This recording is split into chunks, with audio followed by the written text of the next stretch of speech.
Greetings and welcome back to Room 303 in Sophomore English. We are engaged in a comparing of literary works. I'm with you again on 1128 and following.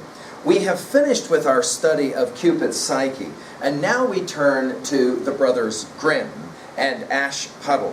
Before we go there, though, I hope you're with me for a moment at 1128, noticing the things we're looking for in comparing archetypical narrative patterns. Again, an archetypal narrative pattern, storytelling structures found in the literature of cultures around the world, right? So often we'll have a series of tests a character has to pass. We're going to see this right away in our text. A quest or task a character must perform. Secondary characters that guide and help the hero or heroine.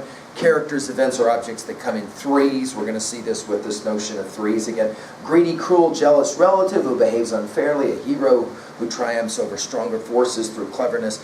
And the last one is huge. Just in that rewards good or punishes evil. You're already using from our prior study this chart at the bottom of 1128. Hey, let's pay attention to the brothers Grimm. There they both are on 1129. Born in the German state of Hesse, both of the brothers Grimm grew up in poverty after their father died. Although both studied law, they were most interested in language and literature. Eventually, both brothers found work as librarians. The brothers began collecting tales that people told in Hesse and neighboring places. They also wrote books on literature, and Jacob made contributions to linguistics. Today, they're most remembered for the folk tales that they preserved, including Rumpelstiltskin, Snow White. As you get into this story, you're going to immediately think of Cinderella. And Ashputtle is in fact the Cinderella story, where you're going to have a young girl who is going to lose her family, end up stuck with a stepmother and sisters, and is treated poorly, but in the end a prince is going to save her. I'm with you on 1138, 1139. Let's now go to this classic text, Ashputtle, and we'll do two things. One, obviously we want to know the story, but two, more importantly, we want to compare this to Cupid's Psyche, the story that we just recently worked with, and see how they're similar, especially in terms of archetypical patterns. All right, let's go to work. Pay attention now to the text. We'll work at level 1 just for a little bit here. Ashputtle by the brothers Grimm. Jakob and Wilhelm. Translated by Ralph Manheim. A rich man's wife fell sick, and feeling that her end was near, she called her only daughter to her bedside and said, "Dear child, be good and say your prayers. God will help you, and I shall look down on you from heaven and always be with you." With that, she closed her eyes and died. Every day, the little girl went out to her mother's grave and wept, and she went on being good and saying her prayers. When winter came, the snow spread a white cloth over the grave, and when spring took it off, the man remarried. His new wife brought 2 daughters into the house.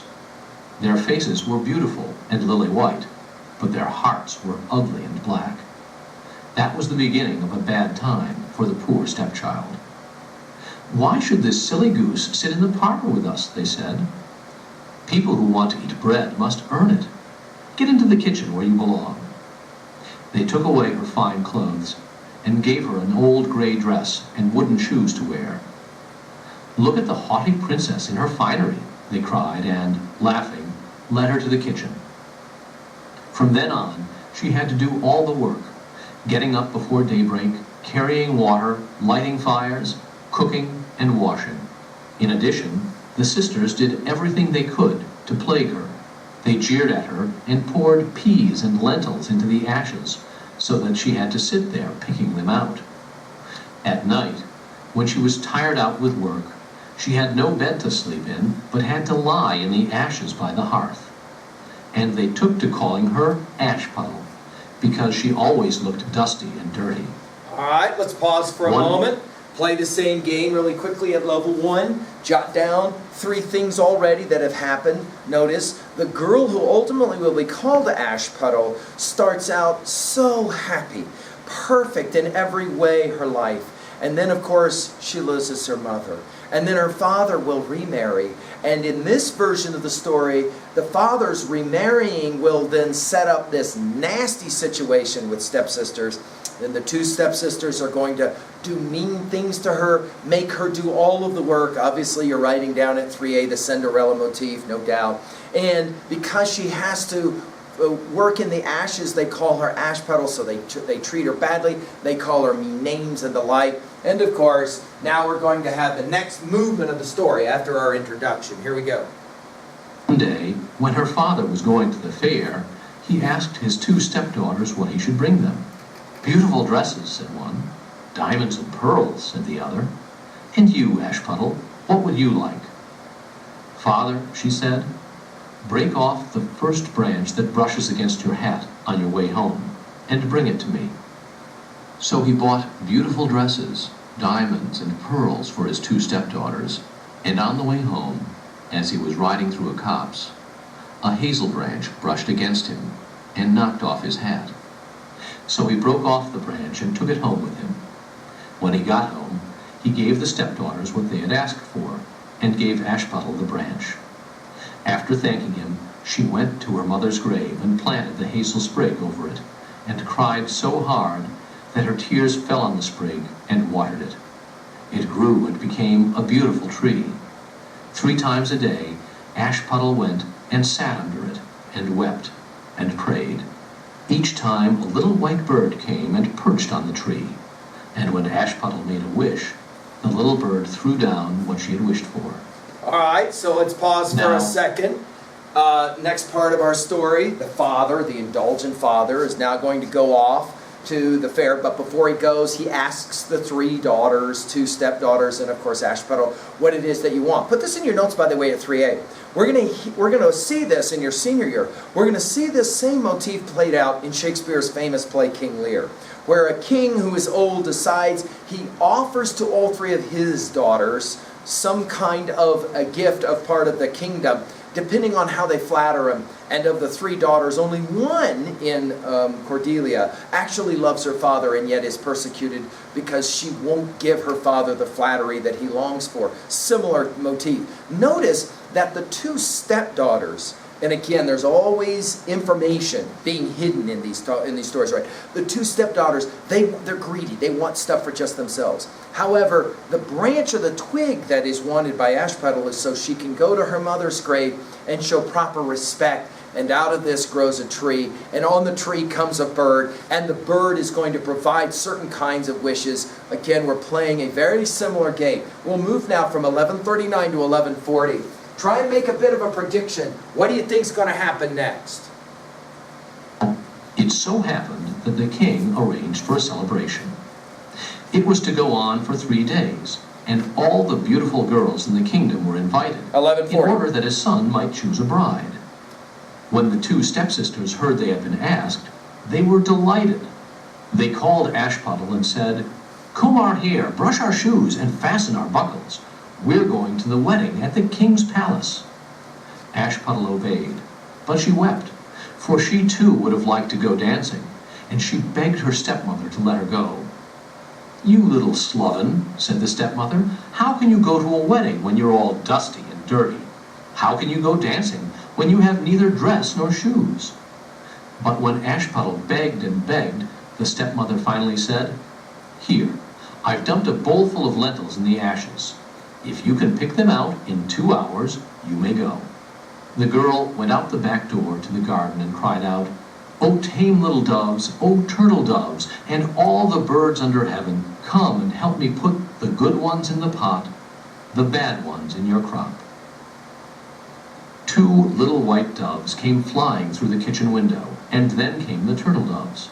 And finally, all the birds under heaven came flapping and fluttering and settled down by the ashes. The doves nodded their little heads and started in. Peck, peck, peck, peck. And all the others started in. Peck, peck, peck, peck.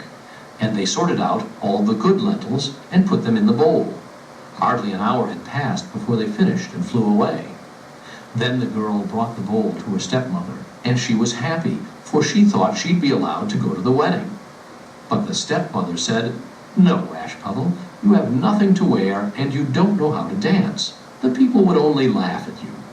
When Ashputtle began to cry, the stepmother said, "If you can pick 2 bowlfuls of lentils out of the ashes in an hour, you may come. And, she thought, she'll never be able to do it. When she had dumped the 2 bowlfuls of lentils in the ashes, Ashputtle went out the back door to the garden and cried out, "O tame little doves, O turtle doves, and all the birds under heaven, come and help me put the good ones in the pot, the bad ones in your crop." Then 2 little white doves came flying through the kitchen window, and then came the turtle doves, and finally all the birds under heaven came flapping and fluttering and settled down by the ashes. The doves nodded their little heads and started in, peck, peck, peck, peck, and all the others started in, peck, peck, peck, peck, and they sorted out all the good lentils and put them in the bowls. 11:41. Before half an hour had passed, they had finished, and they all flew away. Then the girl brought the bowls to her stepmother, and she was happy, for she thought she'd be allowed to go to the wedding. But her stepmother said, "It's no use. You can't come because you have nothing to wear and you don't know how to dance. We'd only be ashamed of you." Then she turned her back and hurried away with her 2 proud daughters. All right. When they had all gone out, So let's pause for a moment. So we're back again to this task thing, right? So obviously she's given tasks to do, dumping beans and ashes, and she's got to separate them. Task 1, task 2. Notice that in both tasks, let's put this in our notes, that nature, that is to say the birds, will help Ashputtle. She has a relationship to nature that clearly the mother, the wicked stepmother and the 2 stepsisters do not have. Notice poor Ashputtle wants to go to the party, but she's turned down twice, and then off they go. So in other words, we have a situation where the wicked stepmother and the 2 mean stepsisters get to go to the party. She doesn't get to go, she's left behind. Where do you imagine she's going to go? What do you imagine she's going to do? And again, many of you are already smiling because you already know kind of the motif of this through your story of Cinderella. Notice there's some variance here, but fundamentally the story is about a young girl who is being treated poorly and then works hard to kind of get through that terrible experience. Let's find out now how the story is going to end. Let's enjoy. Ashputtle went to her mother's grave. Right? She stood under the hazel tree and cried, "Shake your branches, little tree, throw gold and silver down on me." Whereupon the bird tossed down a gold and silver dress and slippers embroidered with silk and silver. Ashputtle slipped into the dress as fast as she could and went to the wedding. Her sisters and stepmother didn't recognize her. She was so beautiful in her golden dress that they thought she must be the daughter of some foreign king. They never dreamed it could be Ashputtle, for they thought she was sitting at home in her filthy rags, picking lentils out of the ashes. The king's son came up to her, took her by the hand, and danced with her. He wouldn't dance with anyone else, and he never let go of her hand. When someone else asked for a dance, he said, "She is my partner." All right, pause for a moment. Level 1, jot it down. Poor Ashputtle goes to her mother's grave, wishes for some kind of help. Notice that in this story, we don't have the quote-unquote fairy godmother motif, but it's certainly in play. In other words, notice Ashputtle is appropriated a beautiful dress. Number 2, huge for your notes at level 1, write it down. In these kinds of archetypal stories, patterns that we will see in lots and lots of other stories through time, we have the unrecognizable heroine or hero. Notice the 2 wicked stepsisters and the stepmother do not even recognize Ashputtle. She is now completely transformed, and of course, she gets the guy. The prince, who is of course looking for a wife to marry, the prince is in love immediately with Ashputtle and with how amazing she is. Of course, you know this motif very well, and you can already begin to predict what happens next, I'm sure. She danced until evening, and then she wanted to go home. The king's son said, "I'll go with you. I'll see you home." For he wanted to find out whom the beautiful girl belonged to. But she got away from him and slipped into the dovecote. The king's son waited until her father arrived and told him the strange girl had slipped into the dovecote. The old man thought, could it be Ashputtle? And he sent for an axe and a pick and broke into the dovecote, but there was no one inside. When they went indoors, Ashputtle was lying in the ashes in her filthy clothes, and a dim oil lamp was burning on the chimney-piece. For Ashputtle had slipped out the back end of the dovecote and run to the hazel tree. There she had taken off her fine clothes and put them on the grave, and the bird had taken them away. Then she had put her gray dress on again, crept into the kitchen, and lain down in the ashes. Next day, when the festivities started in again, and her parents and stepsisters had gone, Ashputtle went to the hazel tree and said, shake your branches, little tree, throw gold and silver down on me. 1142. Whereupon the bird threw down a dress that was even more dazzling than the first one. And when she appeared at the wedding, everyone marveled at her beauty. The king's son was waiting for her. He took her by the hand and danced with no one but her. When others came and asked her for a dance, he said, she is my partner. When evening came, she said she was going home. The king's son followed her, wishing to see which house she went into, but she ran away and disappeared into the garden behind the house, where there was a big, beautiful tree with the most wonderful pears growing on it. She climbed among the branches as nimbly as a squirrel, and the king's son didn't know what had become of her. He waited until her father arrived and said to him, the strange girl has got away from me, and I think she has climbed up in the pear tree. Her father thought, could it be Ashputtle? He sent for an axe and chopped the tree down, but there was no one in it. When they went into the kitchen, Ashputtle was lying there in the ashes as usual, for she had jumped down on the other side of the tree, brought her fine clothes back to the bird in the hazel tree, and put on her filthy gray dress. On the third day, after her parents and sisters had gone, Ashputtle went back to her mother's grave and said to the tree, shake your branches, little tree, throw gold and silver down on me. Whereupon the bird threw down a dress that was more radiant than either of the others, and the slippers were all gold. When she appeared at the wedding, the people were too amazed to speak. The king's son danced with no one but her, and when someone else asked her for a dance, he said, she is my partner.